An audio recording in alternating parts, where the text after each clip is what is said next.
तो पहले मंगलाचरण होता है। मंगलाचरण अर्थात मंगल आचरण। व्यक्ति के आचरण कैसे हैं ये मंगलाचरण से पता चलता है। ग्रंथ में किसकी कथा है ये मंगलाचरण से पता चलता है। तो वेदव्यास जी ने 3 श्लोकों में मंगलाचरण किया। जन्माद्यस्य यतोऽन्वयादितरत चार्थे सुवेद्यः स्वराट् तेने ब्रह्म हृदय आदि कवये मुह्यन्ति यत् सूरयः तेजो वानि मृदां यथा विनिमयो यत्र त्रिसर्गो मृषा धाम्ना स्वेन सदा निरस्तकुहकं सत्यं परं धीमहि। बड़ा सुंदर श्लोक है, भागवत का पहला श्लोक। इस श्लोक का प्रारंभ ही ब्रह्म सूत्र से हुआ है। ब्रह्म सूत्र का पहला सूत्र है अतातो ब्रह्म जिज्ञासा, और दूसरा सूत्र है जन्माद्यस्य यतः, और भागवत का प्रारंभ इसी सूत्र से हुआ है, अर्थात ब्रह्म से प्रारंभ हुआ। और इसमें ध्यान किसका किया? किसी का भी नाम नहीं लिखा व्यास जी। क्यों? अगर व्यास जी कहते कि कृष्ण का ही ग्रंथ है तो लिखना था कृष्णम परम धीमहि। अगर राम का ग्रंथ है तो लिखना था रामम परम धीमहि। अगर देवी का ग्रंथ है तो लिखना था देवीम पराम धीमहि। अगर शिव का ग्रंथ है तो लिखना था शिवाम परम धीमहि। परंतु वेदव्यास जी ने कोई नाम नहीं लिखा। क्या लिखा? सत्यम परम धीमहि। किसका ध्यान कर रहे हैं? हम उस परम सत्य का ध्यान कर रहे हैं। अब परम सत्य क्या है? अगर ये कृष्ण का ग्रंथ है तो कृष्ण का नाम होना था, राम का ग्रंथ है तो राम का नाम होना था। पर व्यास जी इस झंझट में पड़े ही नहीं, क्योंकि व्यास जी को पता था कि अगर हमने यहां लिख दिया कि कृष्ण का ग्रंथ है तो हो सकता है जो राम के उपासक है वो भागवत ना सुना, हो सकता है कोई देवी का उपासक हो वो भागवत में प्रवेश ही ना करे। और हम सोचे कि सबका ध्यान कर लें तो बड़ा लंबा मंगलाचरण हो जाएगा। जैसे गोस्वामी जी ने रामचरितमानस के प्रारंभ में जब मंगलाचरण किया तो गणेश जी से प्रारंभ करके महाराज सारे देवताओं का, ऋषियों का, मुनियों का, जलचर थलचर नभचर नाना सबका ध्यान कर लिया, वर्णों का ध्यान कर लिया, खलों का ध्यान कर लिया। अंत तो गत्वा कह दिया सिय राम मैं सब जग जानी करहूं प्रणाम जोर जुग पानी। पूरी दुनिया को प्रणाम कर लिया। इतना लंबा मंगलाचरण हो गया। तो व्यास जी ने सोचा कहीं हमारा मंगलाचरण बड़ा ना हो जाए, तो ऐसा क्या शब्द लिख दें जिसमें सब आ जाए। तो एक शब्द लिख दिया सत्यम परम धीमहि। मैं परम सत्य को प्रणाम कर रहा हूं। अब परम सत्य कौन है? बोले भैया परम सत्य तो सभी है। अगर गणेश जी कहें कि मेरा नाम नहीं है भागवत में तो उनसे पूछा जाए कि आप सत्य हैं या नहीं, कहेंगे सत्य तो हैं। तो वो सत्य हो तो फिर आपका ही ध्यान हुआ है। तो सत्य कह करके सबका ध्यान कर लिया। इस श्लोक के महापुरुषों ने हजारों अर्थ किए हैं। किसी ने राम परक, किसी ने कृष्ण परक। हम इसे कृष्ण परक ही श्रवण करते हैं। सत्य यानी सत्यम सच्चिदानंदम श्री कृष्णम ध्यायामि। हम श्री कृष्ण को प्रणाम करते हैं। सत्यम सच्चिदानंदम श्री कृष्णम परम परमेश्वरम धीमहि ध्यायेम। कैसे हैं वो परमात्मा? बोले जन्माद्यस्य यतोऽन्वयः, जो जन्मादि विकारों से रहित हैं, जिनका कभी जन्म नहीं होता, जिनका कभी मरण नहीं होता, जिनका ना कोई आदि है ना जिनका कोई अंत है,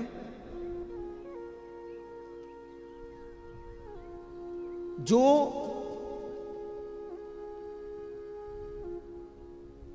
पूरी दुनिया के आदि कारण हैं पर उनका कोई आदि कारण नहीं है, जो पूरी दुनिया को बनाते हैं पर उनको कोई नहीं बनाता, और जिन पर कोई तंत्र हावी नहीं है वो स्वतंत्र है। हम सबके ऊपर तो तंत्र लगे हुए हैं, प्रजातंत्र, राजतंत्र, सारे तंत्र हमारे ऊपर हैं, लेकिन परमात्मा के ऊपर कोई तंत्र नहीं है, वो स्वतंत्र है।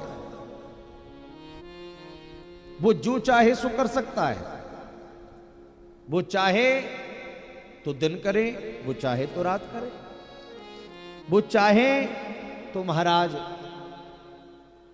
बारिश करा दे, वो चाहे तो अकाल ला दे। पूरी दुनिया पर तंत्र है पर एक परमात्मा ही स्वतंत्र है, क्योंकि उसके ऊपर कोई तंत्र नहीं है। परम स्वतंत्र न सिर पर कोई, वो परम स्वतंत्र है, उनके ऊपर कोई तंत्र नहीं है। जैसे सूर्य नारायण, सूर्य का जो प्रकाश है वो कर्तुम समर्थ है पर अकर्तुम समर्थ नहीं, पर परमात्मा कर्तुम अकर्तुम अन्यथा कर्तुम समर्थ है। वो कर भी सकता है, वो नहीं भी कर सकता है। अच्छा, सूर्य नारायण सोच लें कि अब 10 दिन की छुट्टी पे जा रहे हैं, हम नहीं उगेंगे 10 दिन, ऐसा हो सकता है? नहीं हो सकता। क्यों? क्योंकि सूर्य नारायण भी परतंत्र है, उन्हें उगना ही होगा। परंतु परमात्मा को किसी के आदेश की जरूरत नहीं है। जैसे हम सब परतंत्र हैं, हमारे ऊपर तंत्र है राजतंत्र। अगर देश का प्रधानमंत्री कह देता है कि भैया 21 दिन का लॉकडाउन है, कोई घर से बाहर नहीं निकलेगा, तो मानना पड़ेगा। निकलोगे तो जुर्माना हो जाएगा, मानना पड़ती है बात। क्यों? बोले राजतंत्र है। पर परमात्मा का जो तंत्र है वो स्वतंत्र है, उसे किसी की आज्ञा की आवश्यकता नहीं है। हिमते अनल प्रकट बरु होई, वो चाहे तो बर्फ से भी अग्नि प्रकट कर सकता है, वो चाहे तो रेत में भी तेल प्रकट कर सकता है। आप लोग कभी बद्रीनाथ गए हो? कितनी ठंड है, चारों तरफ बर्फ ही बर्फ। वहीं अलकनंदा गंगा बह रही है, उनका जल आहा हा, इतना ठंडा जल महाराज की हाथ डाल दो तो लकड़ी बन जाए। स्नान की बात तो बहुत दूर रही, कोई आचमन करना चाहे तो केशवाय नमः कर लिया तो नारायणाय नमः नहीं हो पाएगा, इतना ठंडा जल होता है। लेकिन वहीं भगवान की कृपा देखो, जहां इतनी ठंड इतनी बर्फ, वहीं भगवान ने ज्वालामुखी फोड़ दी, गर्म पानी के कुंड प्रकट कर दिए। जहां इतनी ठंड है कि लोग खड़े होते नहीं बन रहा, जल में हाथ डालते नहीं बन रहा, वहां पर गर्म पानी का कुंड किसने प्रकट किया होगा? कैसे प्रकट किया होगा? मतलब वो कर्तुम अकर्तुम और अन्यथा कर्तुम समर्थ है। वो कर भी सकता है, वो नहीं भी कर सकता है। वो किसी के द्वारा चुना हुआ नहीं है कि चुनाव में वोट डाल करके और उन्हें जिता करके परमात्मा बनाया हो। वो स्वतंत्र है। और करता क्या है? तेने ब्रह्म हृदय आदि कवै मुह्यन्ति सूरया। जो ब्रह्मा जी को भी ज्ञान देता है हृदय में बैठकर और सृष्टि बनाता है, तेने ब्रह्म हृदय आदि कवै, और मुह्यन्ति सूरया, जिसके विषय में बड़े बड़े सूरवीर भी मोहित हो जाते हैं।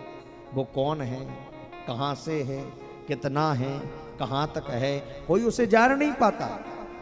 अरे हमारे नगर की सीमा तो हम जानते हैं कि वहां तक है, उसके बाद दूसरा जिला लग जाएगा, यहां तक है, यहां तक हमारा गांव है। पर परमात्मा की कोई सीमा बता नहीं सकता कि वो यहां से शुरू है, यहां पर खत्म है। कोई उसे नहीं जान पाया। तो क्या कोई जान नहीं पाता? बोले नहीं, जान तो सकता है। कौन जान सकता है? सोई जानहि जेहि देव जनाई सोई जान देहु जनाई सोई जान जेहि देहु जनाई सोई जान देहु जनाई जानत तुम ही होई जाए जानत तुम ही जाए जानत तुम ही होई जाए जानत तुम ही जाए सोई जान जे देहु जनाई सोई जान देहु जनाई सोई जान जे देहु जनाई सोई जान देहु जनाई सोई जान देहु जनाई। कौन जान सकता है? बोले सोई जान वही जान सकता है जे ही देहु जनाई, जिसे वो जनाना चाहे। बोले कितना जान सकता है? बोले जितना जनाना चाहे। जानत तुम ही और तुम ही होई जाई, उतना ही जान सकता है जितना वो जनवाना चाहे। कोई कहता है मैंने परमात्मा को इतना जान लिया, कोई कहता है मैंने परमात्मा को इतना पहचान लिया, वो यहां से यहां तक है। अरे भैया, बड़े बड़े ऋषि मुनि कहते हैं, 7 लोग हैं जो छाती ठोक कर कहते हैं हमने उसे जाना, पर उनसे पूछो कितना जाना, तो क्या उत्तर देते हैं? पहले तो वो 7 हैं कौन? बोले महाराज बड़ी दक्ष हैं, सारद शेष महेश विधि आगम निगम पुराण, ये 7 लोग। पहला कौन? शारदा यानी सरस्वती। वो कहती है मैं जानती हूं। क्यों जानती हूं? क्योंकि दिन रात वीणा पर उसका गुणानुवाद गाती हूं। शारद। दूसरे शेष, शेष नारायण जानते हैं क्योंकि भगवान उन्हीं के ऊपर शयन करते हैं, बड़े नजदीक है, तो अपने 1000 फनों से शेष भी गाते हैं। तीसरे महेश, महेश यानी भगवान शंकर अपने 5 मुख से गाते हैं, 95 होता है। विधि, विधि यानी विधाता ब्रह्मा अपने 4 मुख से गाते हैं। आगम निगम पुराण, 5वें नंबर पर है आगम। आगम यानी शास्त्र, 6 शास्त्र गा रहे हैं। निगम यानी वेद, 4 वेद गा रहे हैं। और 18 पुराण गा रहे हैं। इतने लोग गा रहे हैं। और इनसे पूछो कितना जान गए उसे, तो कहते हैं नेति नेति कह जासु गुण करहि निरंतर गान। कहते नेति नेति नेति, भैया खूब गाया खूब गाया, पर अंत में ये भी कह देते नेति नेति नेति, इसके आगे हम उसे नहीं जानते। मतलब है जानते नहीं। भैया किसी ने अगर एक ब्रह्मांड के विषय में जान भी लिया तो क्या खाक जाना? अरे उसके तो एक एक रोम में रोम रोम प्रति लागे कोटि कोटि ब्रह्मांड। एक एक रोम में करोड़ों करोड़ों ब्रह्मांड लटके, तो एक ब्रह्मांड के विषय में क्या जाना आपने? तो क्या उसे कोई नहीं जान सकता? बोले नहीं, यस्मातम तस्य मतम, उतना ही जान सकता है जितने की वो जनवाना चाहता है। तेने ब्रह्म हृदय आदि कवये मोह्यंती यत् सूरया, बड़े बड़े सूरवीर उसके चक्कर में पड़ जाते हैं, मोहित हो जाते हैं। ये कौन है? अरे ब्रह्मा जी जब चक्कर में पड़ जाते हैं, 5वें दिन की कथा में हम लोग सुनेंगे, ब्रह्मा जी भगवान की लीला में चकरा गए कि अरे ये परमात्मा है जो ग्वालों का झूठा मीठा खा रहा है। तो जब ब्रह्मा जी चकरा जाए तो हम और आप कहां के बात है? और क्या करते हैं? बोले तेजो वारि मृदाम यथा विनिमयो यत्र त्रिशर्गो मृषा। बोले जिनके कारण जो असत्य संसार है वो भी सत्य दिखाई देता है। उनकी माया इतनी प्रबल है कि असत्य संसार भी सत्य दिखाई देता है। जो नहीं है, माया का अर्थ यही है, जो नहीं है उसे दिखा देती है, जो है उसे छुपा देती है, वो माया है। तो जो जड़ है वो भी चैतन्य दिख रहा है, और जो चैतन्य है वो जड़ दिख रहा है। ये काय से हो रहा है? ये परमात्मा की माया से हो रहा है। और धामना स्वेन सदा निरस्त कुहुकम सत्यम परम धीमहि। ऐसे परम सत्य परमात्मा को हम सब प्रणाम करते हैं।